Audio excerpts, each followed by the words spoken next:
విశాఖలో ఆంధ్రజ్యోతికి కారు చౌకగా భూమి కేటాయించే విఫలయత్నం జరిగింది. పరదేశీ పాలనలో అరెకరం స్థలాన్ని ఆంధ్రజ్యోతికి కేటాయించే అంశాన్ని జీవీఎంసీ కౌన్సిల్ ముందుకు తెచ్చారు. రెగ్యులర్ అజెండాలో చర్చ లేకుండానే టేబుల్ అజెండాగా 67వ నెంబర్ అంశంగా కౌన్సిల్ ముందుకు తెచ్చారు.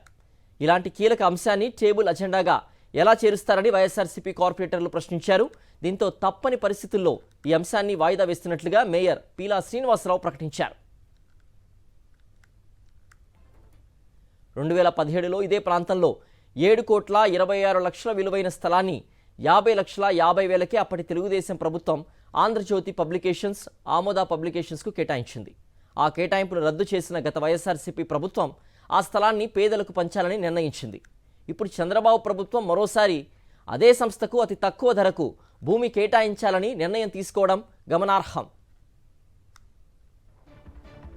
మరింత సమాచారం మా ప్రతినిధి నాయుడు అందిస్తారు. నాయుడు, 99 పైసలకే అప్పచెప్పడం కాదు, ఇప్పుడు పబ్లికేషన్ సంస్థకు, పేపర్ సంస్థలకు, పచ్చ మీడియా ఆంధ్రజ్యోతికి కూడా తక్కువ ధరకే భూమి కేటాయించేందుకు కూడా జీవీఎంసీ కౌన్సిల్ సమావేశంలో ఎలాంటి అనుమతులు లేకుండానే చర్చకు టేబుల్ పైన పెట్టడం జరిగింది. దీన్ని వైఎస్ఆర్సీపీ కార్పొరేటర్లు తిరస్కరించినట్టుగా కూడా తెలుస్తోంది. దీనికి సంబంధించిన పూర్తి అప్డేట్స్ ఏంటి? ఇటు ఆంధ్రజ్యోతి సంస్థకు విశాఖలో కోట్లాది రూపాయల భూములు అడ్డదారిలో కట్టబెట్టే ప్రయత్నానికి వైఎస్ఆర్సీపీ కార్పొరేటర్లు చెక్కిపెట్టారు. నిన్న జరిగిన కౌన్సిల్ సమావేశంలో చివరి అంశంగా దీన్ని టేబుల్ ఎజెండాగా తెరపైకి తీసుకువచ్చారు. అయితే అంత మామూలుగా ఏదైనా ఒక సంస్థకు భూమి అప్పగించేటప్పుడు రెగ్యులర్ ఎజెండాగా 4-5 రోజులు ముందుగానే కార్పొరేటర్లకు ఇవ్వాల్సి ఉంటుంది. కానీ అలా కాకుండా అడ్డదారిలో ఆంధ్రజ్యోతి సంస్థకు భూమిని కట్టబెట్టేందుకు టేబుల్ ఐటమ్ గా, చివరి ఐటమ్ గా, 67వ ఐటమ్ గా కౌన్సిల్ ముందుకు తీసుకువచ్చారు. దీన్ని గమనించిన వైఎస్ఆర్సీపీ కార్పొరేటర్లు అడ్డుకున్నారు.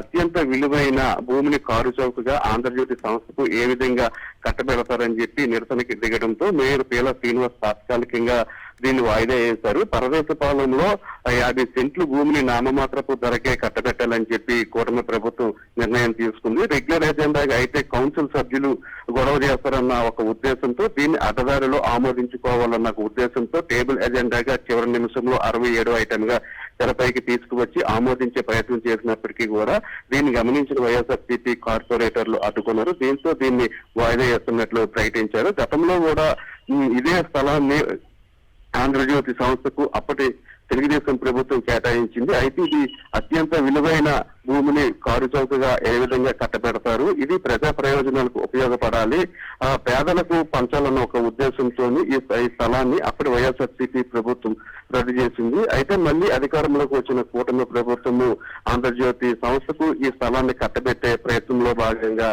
నిన్న కౌన్సిల్ ముందుకు తీసుకురావడం జరిగింది. అయితే ఇప్పటికే పెద్ద ఎత్తున విశాఖ నగరంలో ఉన్న విలువైన భూములను, వేల కోట్ల రూపాయల విలువ చేసే భూములన్నింటి కూడా ఊరు పేరులేని సంస్థలకి కట్టబెడుతున్నారు. దీని మీద పెద్ద ఎత్తున విశాఖ నగర వాసుల నుంచి అనేక పోరాటాలు జరుగుతున్న, పెద్ద ఎత్తున విమర్శలు వస్తున్నాయి. అయినప్పటికీ కూడా తమకు కావలసిన వారికి తమకు నచ్చిన విధానంలో, నచ్చిన రేటుకు భూములు కట్టబెట్టే ప్రయత్నాన్ని కూటమి ప్రభుత్వం చేస్తుంది. దీని మీదే అనేక సంస్థలు ఇప్పటికే పోరాటాలు కూడా ప్రారంభించాయి. ఏదేమైనప్పటికీ కూడా ఆంధ్రజ్యోతికి అడ్డదారిలో భూమిని కట్టబెట్టాలనే ప్రయత్నాన్ని మాత్రం వైఎస్ఆర్సీపీ కార్పొరేటర్లు విజయవంతంగా తిప్పుకొట్టడం జరిగింది.